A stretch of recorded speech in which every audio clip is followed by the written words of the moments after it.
Chat GPT नाम तो सुना ही होगा, जिसने नवंबर 2022 में लॉन्च होते ही चारों तरफ तहलका मचा दिया। यही नहीं, साल 2018 में तो चाइना में न्यूज़ चैनल पर एंकर इंसान नहीं बल्कि एक रोबोट था। है ना सुनने में अजीब, लेकिन सच है।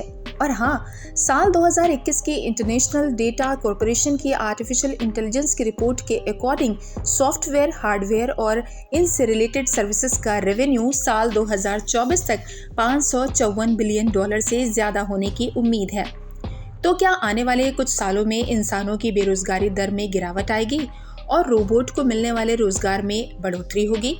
खैर, ये तो समय ही बताएगा कि क्या होगा, लेकिन आर्टिफिशियल इंटेलिजेंस आज के समय में मानव जीवन का इम्पॉर्टेंट पार्ट बनती जा रही है। कई एक्सपर्ट्स का तो मानना है कि आर्टिफिशियल इंटेलिजेंस हमारा फ्यूचर है। तो आखिर आर्टिफिशियल इंटेलिजेंस है क्या, इसका इतिहास क्या है और इसके फायदे क्या हैं, नुकसान क्या हैं? आर्टिफिशियल इंटेलिजेंस है क्या? साधारण शब्दों में आर्टिफिशियल इंटेलिजेंस का मतलब है एक मशीन में सोचने, समझने और निर्णय लेने की क्षमता का विकास करना। आर्टिफिशियल इंटेलिजेंस को कंप्यूटर साइंस का सबसे एडवांस रूप माना जाता है और इस टेक्नोलॉजी में एक ऐसा ब्रेन डेवलप किया जाता है जिसमें कंप्यूटर खुद से सोच सके, यानी कि कंप्यूटर का ऐसा दिमाग जो इंसानों की तरह सोच सके। आर्टिफिशियल इंटेलिजेंस दो शब्दों आर्टिफिशियल और इंटेलिजेंस से मिलकर बनी है। इसका अर्थ है मानव निर्मित सोच शक्ति। इस तकनीक की सहायता से ऐसा सिस्टम तैयार किया जा सकता है जो मानव बुद्धिमत्ता यानी इंटेलिजेंस के बराबर होगा। इस तकनीक के माध्यम से एल्गोरिदम सीखने, पहचानने, समस्या समाधान, भाषा, logical reasoning, digital data processing, bio informatics तथा मशीन बायोलॉजी को आसानी से समझा जा सकता है। इसके अलावा ये तकनीक खुद सोचने, समझने और कार्य करने में सक्षम है। आर्टिफिशियल इंटेलिजेंस 4 प्रकार की होती है: reactive machines, limited memory, theory of mind, self conscious, और ये 3 स्टेज पर काम करती है। पहला लर्निंग प्रोसेस, दूसरा रीजनिंग प्रोसेस और तीसरा self correction process. Artificial intelligence का इतिहास। 1950 के दशक में आर्टिफिशियल इंटेलिजेंस टेक्नोलॉजी की शुरुआत हुई। साल 1956 में जब डार्टमाउथ कॉलेज में जॉन मैकार्थी ने ही इस विषय पर कार्यशाला का आयोजन किया। सालों बाद जापान ने सबसे पहले इस ओर पहल की और 1981 में 5th जनरेशन प्लान की शुरुआत की थी। इसके बाद ब्रिटेन ने एलवी नाम का एक प्रोजेक्ट और यूरोपीय संघ के देशों ने भी एस्प्रेट नाम से कार्यक्रम की शुरुआत की। फिर 1983 में कुछ निजी संस्थाओं ने मिलकर आर्टिफिशियल इंटेलिजेंस पर लागू होने वाली advance technology, micro electronics and computer technology की स्थापना की। आज के समय ऐसा कोई भी सेक्टर नहीं जहां आर्टिफिशियल इंटेलिजेंस का यूज नहीं हो रहा है। तो इसके कई फायदे और नुकसान भी सामने आ जाएं। तो आइए जानते हैं आर्टिफिशियल इंटेलिजेंस के फायदे और नुकसान के बारे में। आर्टिफिशियल इंटेलिजेंस के नुकसान।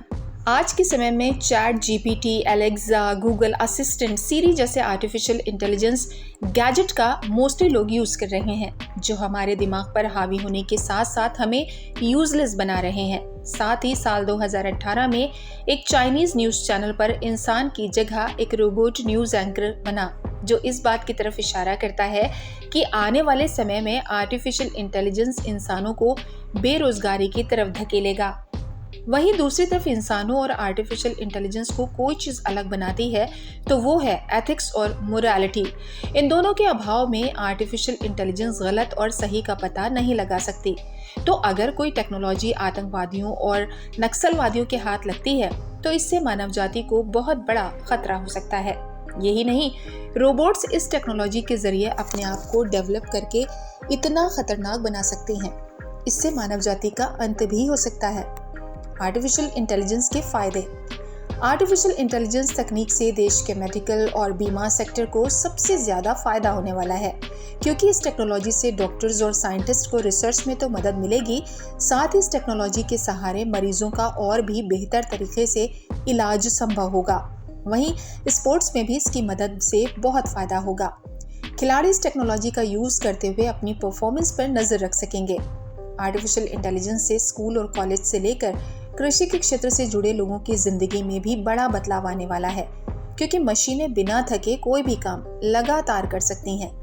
ऐसे में किसी भी काम को जल्द से जल्द किया जा सकता है। इतना ही नहीं, हम इंसान जहां केवल 8 घंटे तक ही अपना काम कर सकते हैं, वहीं ये मशीन दिन से लेकर रात तक बिना रुके कार्य कर सकेंगी। बोले तो 24/7। वहीं दूसरी तरफ ऐसे कई काम हैं जिनमें इंसानों को बहुत ज़्यादा खतरा होता है। तो इस तरह की मशीनों के आने से ऐसे सभी कार्यों को किया जा सकता है जो कि हम लोगों के लिए खतरनाक होते हैं। आर्टिफिशियल इंटेलिजेंस मानव इतिहास की सबसे बड़ी घटनाओं में से एक है, लेकिन सच ये भी है कि यदि इसके जोखिम से बचने का तरीका नहीं ढूंढा तो इसके भयानक परिणाम इंसानों को भुगतने पड़ सकते हैं। क्योंकि तमाम फायदों के बावजूद आर्टिफिशियल इंटेलिजेंस के अपने खतरे हैं। कुल मिलाकर आर्टिफिशियल इंटेलिजेंस हमारे लिए फायदेमंद भी हो सकती है और नुकसानदेह भी।